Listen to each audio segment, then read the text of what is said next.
Nos metemos de lleno en la economía. Hay un pedido de facultades para legislar en impuestos.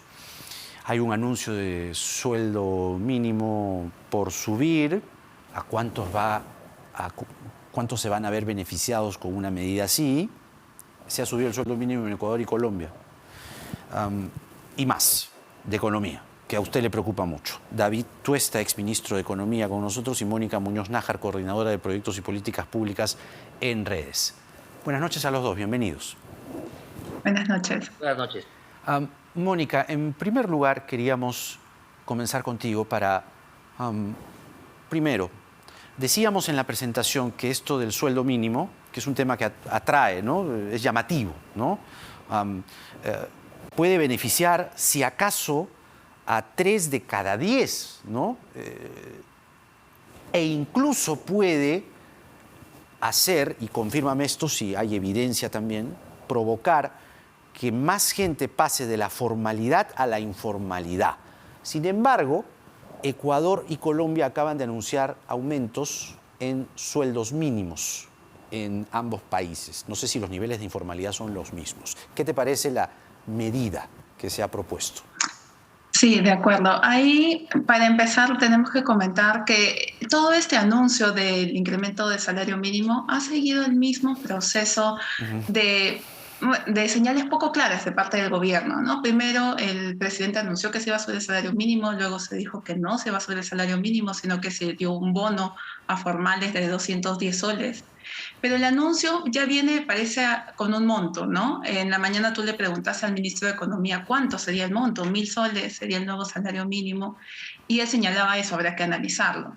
Pero el monto parece ser 1.000 soles. De hecho, justamente el bono que se le dio a formales es de 210 soles, sí. Y se ha señalado en diferentes oportunidades que 210 corresponde a 3 meses para cubrir noviembre, diciembre y enero. Sí. Eso significa que se va a aumentar 70 soles el salario mínimo, 930 más 70 sería 1.000 soles, ¿no? Entonces, ha seguido esta serie de anuncios un poco claros, pero al final podríamos inferir que hacia eso estaría yendo el gobierno, ¿no? Sí. Pensando subir el salario mínimo alrededor de 1.000 soles hacia enero, febrero. Y como ha señalado, la evidencia internacional y nacional en el tema del alza del salario mínimo es mixta, pero en principio se detecta que no tiene efectos en incrementar el salario de la población, sobre todo la población que está por debajo del salario mínimo, que es lo que al final uno esperaría mejorar, los que están ganando menos. Y por otro lado, como bien ha señalado, en Perú la informalidad ya no está en 30, estamos en 80. Estamos en, o sea, 2 de cada 10 se verían beneficiados, digamos. Y ni siquiera 2 de cada 10, sino menos, porque de esos 2 de cada 10 no todos ganan cerca del salario mínimo. Un gran porcentaje gana mucho más que el salario mínimo y el salario mínimo no le afecta. Entonces realmente es muy poca gente a la que se vería beneficiada con esto. A ver, David, yo le pregunto, usted que ha sido ministro de Economía, el combo es poco alentador, ¿no? A ver, primero bonos, sueldo mínimo, minería, impuestos, la subida de precios y la pobreza. Y creo que me quedan aún más variables. ¿Eso cómo se digiere? Bueno, el tema me parece que están haciendo demasiada incidencia en el ámbito redistributivo. Es decir, lo redistributivo como concepto no está mal, ¿no? Pero se está concentrando en la parte final, ¿no? Es decir, en el reparto de la torta, ¿no? Pero no se están concentrando en el inicio. O el queque, ¿no? El queque. No se está concentrando en el inicio, es decir, la búsqueda de igualdad de oportunidades, ¿no? Que es un tema que es una deuda pendiente que se tiene desde varios gobiernos, ¿no? Cuando hablamos de la igualdad de oportunidades es la posibilidad de que las personas logren capitalizar su capital humano, logren tener buenas calidades de salud, tengan la oportunidad de contar con infraestructura productiva, infraestructura educativa, y que le permita a largo plazo, digamos, tener la posibilidad de prosperar, ¿no? Yo creo que el problema está ahí. Estamos intentando dar este combo que tú dices, que suena muy bien, se vende muy bien, ¿de acuerdo?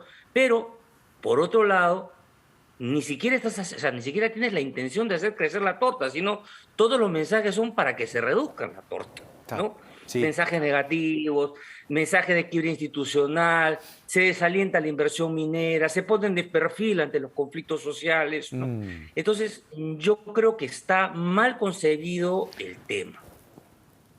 Sí. Ahora, lo otro, Mónica, tiene que ver con los impuestos, ¿no?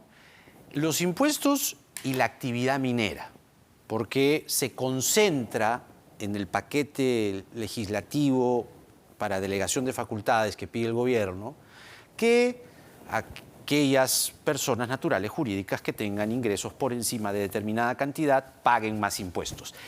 El qué no parece ser el problema parece ser el cómo. Franke, el ministro, nos decía ahora en la rotativa que obras por impuestos es la solución. Y parte de una premisa que sí es real, pues. Alrededor del proyecto minero suele, no necesariamente pues, verse, no en todos, pero en un grueso, un panorama pues, completamente contrario a lo que produce la minería. ¿Es una salida obras por impuestos? ¿Ves finalmente buenos augurios en el paquete legislativo? Sí, para responder la primera pregunta, realmente creo que a veces el Ejecutivo Central, los ministerios, nos olvidamos de que también existen los gobiernos regionales y locales, ¿no? En general creo que hay una obsesión por tratar de decir, el mismo ministro lo dijo en la mañana, necesitamos más recursos, falta más plata, ¿no? Y por eso es que necesitamos la reforma tributaria. Pero hay mucho mal gasto en los gobiernos regionales y locales y no hay ninguna política que se esté planteando para resolver ese tema, ¿no? Entonces, no necesariamente el mecanismo de obras por impuesto, que es muy bueno, pero no necesariamente va a cubrir todo si es que todavía tenemos un gobierno local y un gobierno regional que no gestiona bien los recursos y que no hace bien proyectos de inversión. Y por otro lado, bueno, ya dejando el tema político de lado, efectivamente el periodo de facultades es más amplio que lo que suele ser, ¿no? Normalmente cuando el gobierno recién empieza no se piden crear nuevas tasas, incrementar, perdón, las tasas o crear nuevos impuestos. Entonces, realmente el gobierno ahorita no está dando señales de confianza como para querer uno darle facultades, ¿no? ¿Es necesario incrementar los impuestos, David, o hay o existe el otro problema que ya Mónica lo ha bordeado, que es el de no saber gastar necesariamente? Porque una cosa es, no se gasta o no, pero el problema parece ser que no se sabe gastar. También. Efectivamente. ¿No? También. Es correcto, es correcto. Hay la primera parte que es la oportunidad, ¿no? Hoy el Perú está todavía en una condición bastante frágil, ¿no? Hay todavía sectores como el servicios y comercio, varias actividades que están todavía con restricciones, ¿no? Además con una incertidumbre grande, porque en cuanto viene una nueva cepa, siempre viene el riesgo de volver otra vez a mayores restricciones. Entonces la incertidumbre está ahí. Ese 13% que hemos tenido, que vamos a tener de crecimiento este año, no te dice que va a ser el mismo crecimiento, ni muy parecido ni cercano en el año 2022. Todo indica que va a ser más bajo. Entonces, las condiciones para plantear, si se quisiera plantear una reforma tributaria, no son las adecuadas. Están los temas de confianza, que también señaló muy bien Mónica. Sí. Y luego está el tema si realmente requieres los recursos ya con urgencia. Entonces, la verdad, hay un tema que hay que solucionar, que es el tema, oye, voy a recaudar más para volver a introducirlo a esta máquina, a esta maquinaria que no gasta bien. Entonces, fíjate el comentario que hizo hoy el ministro Franke, ¿no? Respecto, él ponía los ejemplos de Chumbivilcas y Cotabambas alrededor, que miran cómo ahí no les llega, pero el tema, y de alguna manera insinuaba que el problema tenía que ver con las bambas, y eso es falso.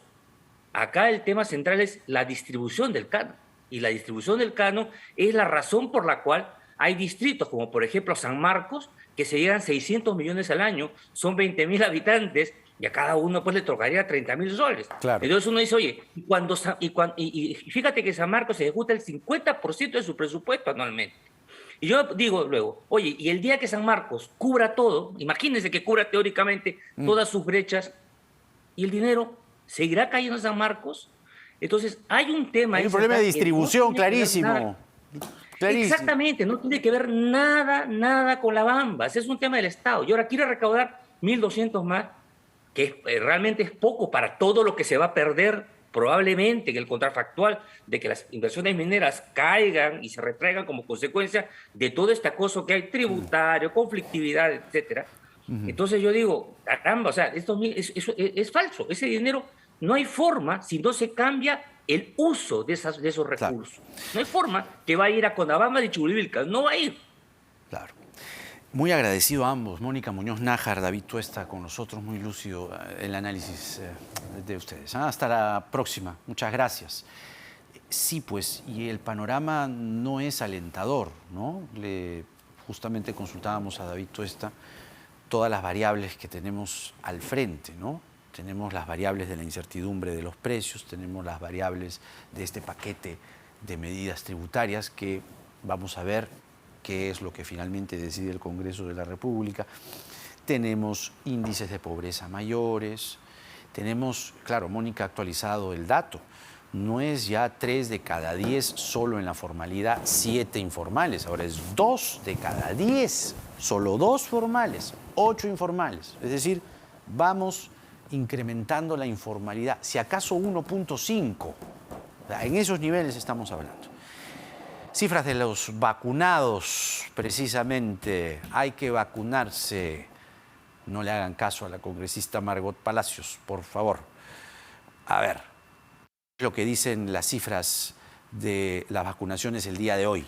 En un día, 76.748 personas con primera dosis, 87.919 personas con la segunda dosis han bajado un poquito en relación al fin de semana, que todos se fueron a vacunar por el carnet de vacunación, y mejor que se vacunen, pues. Así están salvando su vida y la de su familia y la de sus amigos. El total de dosis en un día, 164.666 personas vacunadas en un día. El total de vacunados, cifra importante, 20.304.842 personas. Quedan menos de 5 millones para lograr la llamada inmunidad de rebaño. El avance es de 72% de la población objetivo. Las dosis aplicadas en total, 46.096.327 personas. A cuidarse y a vacunarse. Y si tiene que aplicarse una dosis de refuerzo, hágalo, por favor. Vizcarra tiene 4 dosis, dice, ¿no?